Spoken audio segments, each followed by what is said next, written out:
Caleb Vance did not expect trouble when he docked his ship at the neutral station called Grey Haven. Grey Haven floated between three-star empires and survived only because everyone agreed it was not worth fighting over. It was a place for deals, debts, and secrets. Caleb had come for one simple reason: to collect a gambling debt. He was human, which already made people underestimate him. Humans were still new to this part of the galaxy. They did not have ancient houses, crystal fleets, or noble bloodlines. What they had was persistence, and Caleb had learned long ago that persistence scared powerful people more than weapons. The debt belonged to Duke Rithal of the Valorian Dominion. The Duke was famous, rich, proud, and untouchable. He was also a gambler who believed luck favored nobility.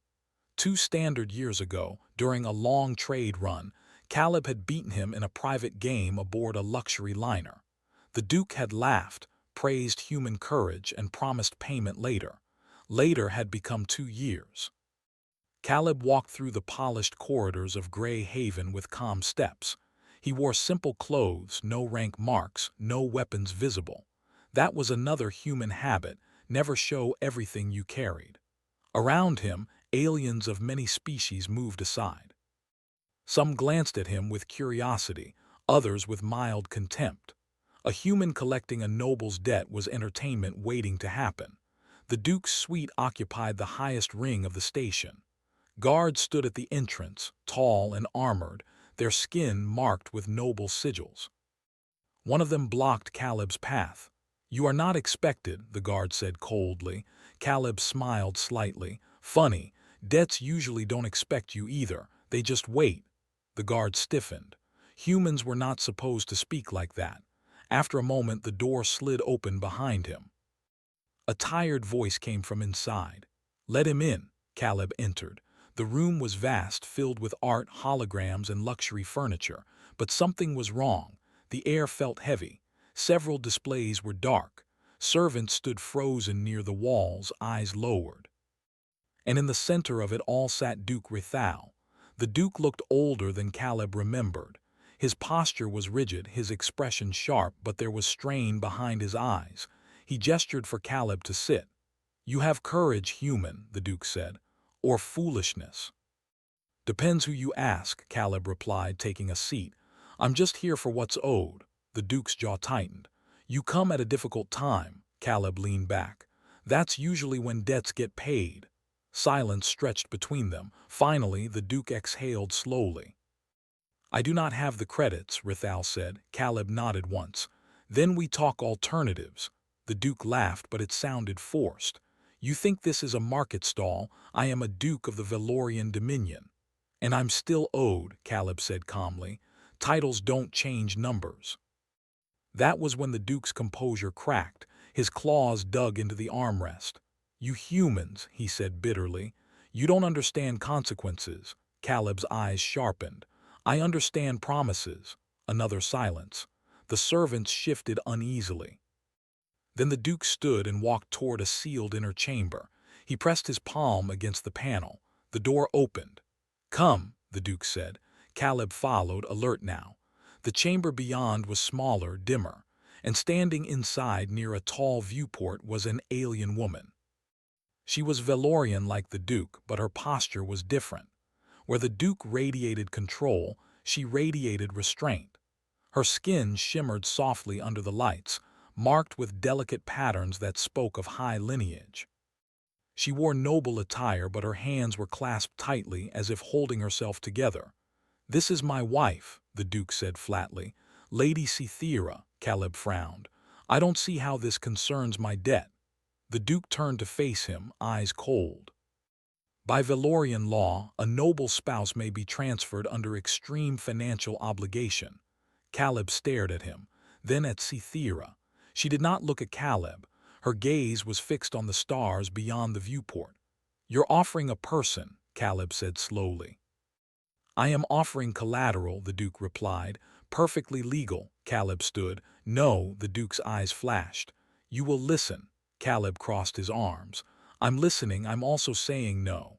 The Duke stepped closer. "You think you are saving her, you think this makes you noble." You will not survive the attention this brings. Caleb looked at Cythera again. This time she turned her head slightly. Their eyes met. In her gaze he did not see fear. He saw something worse, acceptance. "How long?" Caleb asked softly. The Duke sneered. "Since birth." She was raised to be useful. Caleb felt something tighten in his chest. Humans had a word for it, injustice. "Transfer terms?" Caleb asked.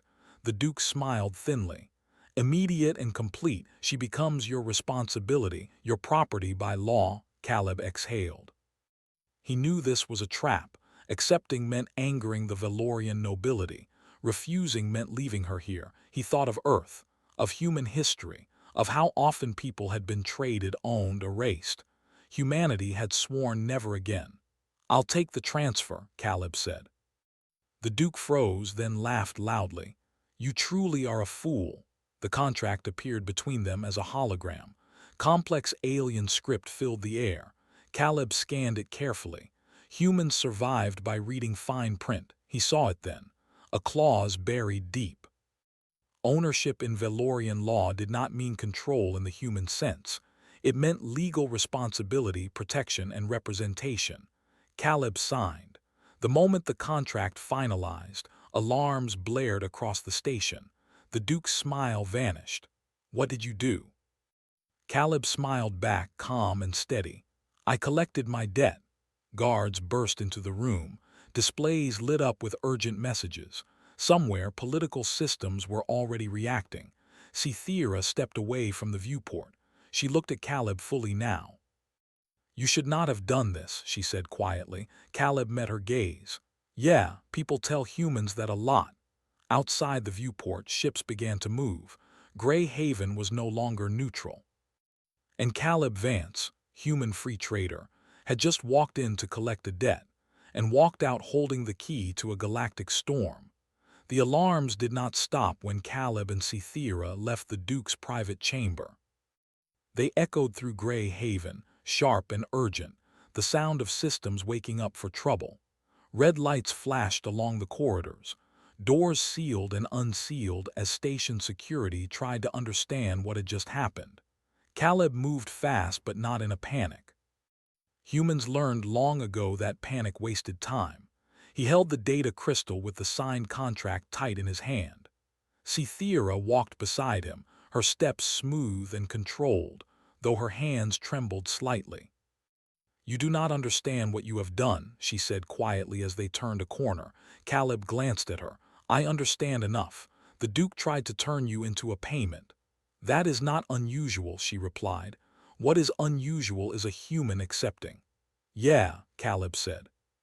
"Humans are bad at accepting unfair things." They reached the docking ring where Caleb's ship, the Wayward Star, was moored. The bay was already crowded with guards and nobles, agents arguing loudly. Some pointed toward Caleb. Others were shouting into comm devices. Cythera stopped walking. "If you take me aboard," she said, "you will be marked, not just by my husband's house but by others. They will assume you are either greedy or stupid." Caleb unlocked the ship's ramp. "I've been called worse." She studied him closely now. "Why did you do it?" Caleb paused. For a moment he thought of giving a clever answer. Instead, he chose the truth. "Because I read the contract," he said, "and because nobody deserves to be treated like a thing." That made her look away. The ship sealed behind them just as station security finally reached the bay. Caleb moved to the cockpit and powered up engines. Outside, 3 Valorian patrol ships detached from their berths. "They are already moving to block us," Cythera said calmly. "The Duke will claim you stole me," Caleb snorted. "Good luck to him, the contract's clean." "You trust law too much," she said. "I don't trust it," Caleb replied. "I use it." The Wayward Star launched hard, slipping through the traffic lanes with practiced ease. Warning messages flooded the comms, demanding they halt. Caleb ignored them and pushed the ship into a blind jump corridor used by smugglers and independent traders.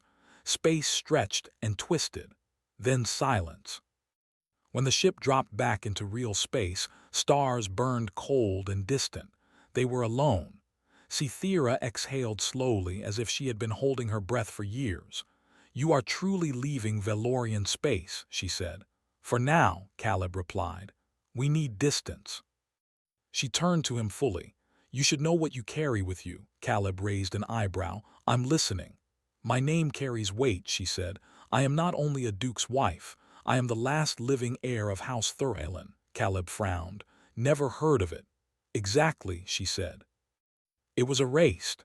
She explained then how her house had once stood equal among the great noble lines, how they had spoken against secret alliances, illegal wars, and slavery hidden behind contracts, and how one by one their allies vanished, their fleets destroyed, their records wiped. She had been spared only because she was young and useful.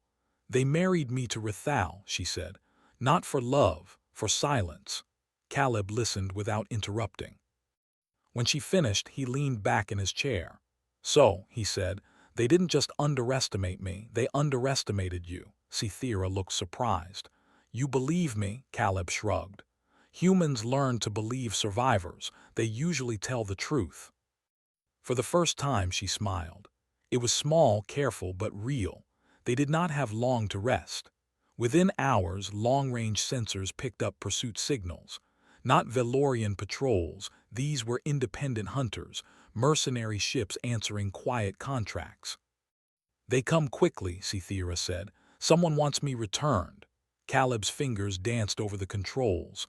"Then they'll have to work for it." The first ambush came near an asteroid field. 3 ships emerged, weapons hot, confident in their numbers. Caleb cut engines suddenly and let the wayward star drift. The mercenaries hesitated.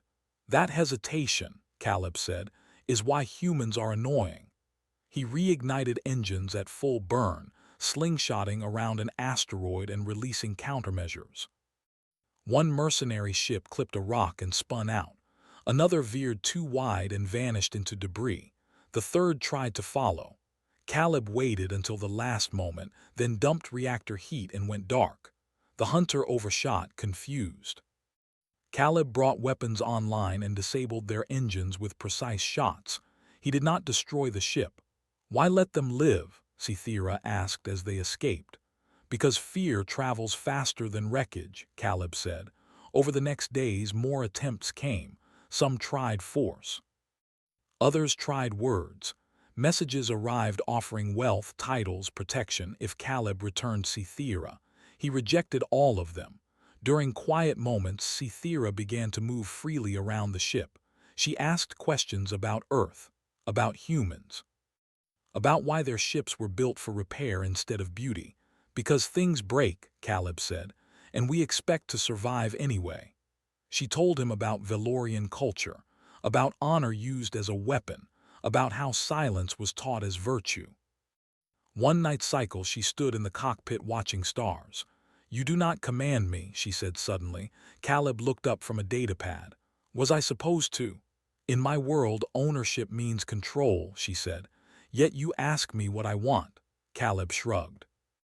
"Ownership in human law doesn't mean much. Responsibility does." She turned to him. "Then hear what I want. I'm listening." "I want my house's truth known," she said. "I want the galaxy to see what the nobles hide." Caleb smiled slowly. "Funny, I was thinking the same thing." They changed course, not away from danger but toward it. The Galactic Council chamber was weeks away, deep in core space. Every power would be watching. It was madness for a lone human ship to go there carrying a noble scandal. That was exactly why Caleb chose it. As they traveled, Cythera began compiling data, records she had memorized, names she had never been allowed to speak. Caleb helped her cross-reference them with human trade logs and old war reports. Patterns formed. Illegal wars, hidden debts, entire species erased quietly. "This is bigger than you," Cythera whispered. Caleb nodded. "Yeah, which means it's exactly where humans get involved." By the time they reached the edge of core space, their ship was being tracked openly. Fleets maneuvered, diplomats whispered. The Duke himself sent a final message. "You cannot win," Rithal said, his image cold with fury. "Return what is mine." Caleb leaned close to the recorder.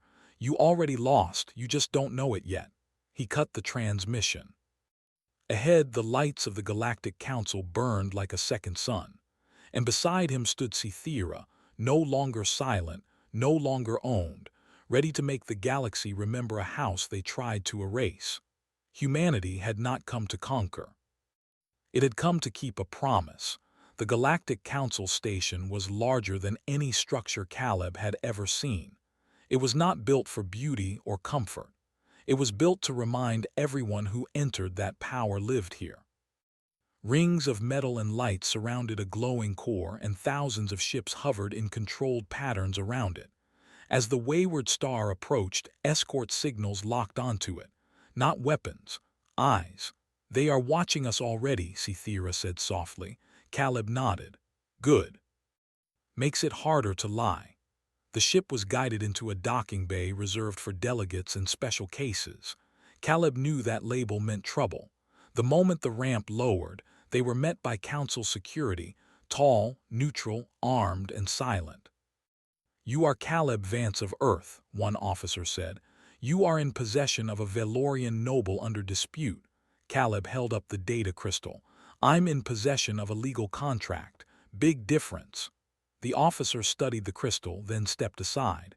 "The council chamber awaits." As they walked, Cythera straightened her posture. She did not hide behind Caleb, she walked beside him. Heads turned, whispers followed, many recognized her. Some showed surprise, others showed fear. The council chamber was vast, shaped like a rising bowl. Representatives of dozens of species sat in layered tiers, glowing screens and symbols floating before them. At the highest tier sat the old powers, the empires that believed the galaxy belonged to them. Duke Rathal was already there. He stood when Caleb and Cythera entered. His expression was controlled, but his eyes burned with rage. "This human has committed theft," the Duke declared. "He has abused our law to steal my wife and disgrace my house." Murmurs spread through the chamber. Caleb stepped forward calmly. "I collected a debt, by your law." A council arbiter floated forward, its form shifting like light through water. "Present your claim." Caleb activated the hologram. The contract expanded above them, every clause visible. Human annotations highlighted key sections. "This debt was acknowledged," Caleb said. "This transfer was offered, I accepted. No force, no deception," the Duke scoffed. "You exploited complexity," Caleb shook his head. "No, I read it." That drew a few quiet reactions. Many nobles relied on tradition, not details. The arbiter turned to Cythera. "Lady Cythera, do you contest this transfer?" She stepped forward. The chamber fell silent. "I contest the idea that I was ever property," she said. Her voice was steady but strong. "But by the law my husband defends, the transfer is valid." The Duke snapped. "You belong to my house." "I survived your house," she replied calmly. She raised her hand and data streams activated. Records appeared, fleet movements, erased registries, sealed executions, broken treaties. "I am Cythera of House Thurelin," she said. "A house destroyed for speaking against corruption hidden behind noble privilege." The chamber erupted. Representatives shouted. Systems buzzed as data was verified. "These records are fabricated," the Duke said loudly. Caleb stepped in. "Funny thing, humans keep copies." He transmitted human trade logs, war reports, and independent records that matched Cythera's data perfectly. Patterns became undeniable. Silence fell, heavy and uncomfortable. The arbiter processed for a long moment. "The evidence suggests widespread abuse of noble authority." Several nobles stood in protest. The arbiter continued, "and confirms the legality of the transfer." The Duke's face went pale. "This is impossible." Caleb looked at him evenly. "No, this is accountability." Council guards moved closer to the Duke. He backed away, shouting threats, invoking ancient rites. None of it worked. Cythera took a slow breath. "I am not here for revenge," she said. "I am here so others do not disappear as my house did." The arbiter turned to her. "What do you request?" She looked at Caleb briefly. He nodded once. "I request recognition as a free individual," she said, "and protection to testify." The arbiter inclined its form. Granted. The Duke collapsed into his seat as guards restrained him. His power was gone. His name would be remembered, but not as he wished. As proceedings ended, the chamber slowly emptied. Many avoided looking at Caleb. Others watched him with new caution. Outside, Cythera stood still, as if unsure what came next. Caleb waited. He did not rush her. "It is over," she said finally. "It's a beginning," Caleb replied. She looked at him. "You could have walked away. Humans often do." Caleb smiled faintly. "Yeah, we're also bad at that." News spread fast. Across the galaxy, people talked about the human who had taken a duke at his word and changed everything. Humans were no longer just newcomers. They were reminders that promises mattered. Cythera chose her future freely. She did not return to nobility. She worked with truth councils and open courts. Caleb stayed close, not as a keeper, not as an owner, but as a partner. When the wayward star finally left council space, it did so quietly. A simple ship, carrying a human reputation the galaxy would never forget.